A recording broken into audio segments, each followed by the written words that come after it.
कसं आहे ना मित्रा, दिवसभर काम केलं रे. शेतकऱ्याची पोरं आहेत आम्ही. भूक लागली आहे पोटाला आणि सायंकाळचे 6 वाजले.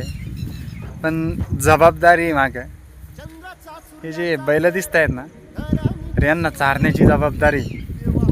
यांच्या पोटात जोपर्यंत जात नाही ना तोपर्यंत आम्हाला सायंकाळचं तुमच्या भाषेमध्ये डिनर हो, आमच्या भाषेमध्ये शेतकऱ्याच्या सरळ भाषेमध्ये जेवणच झालं.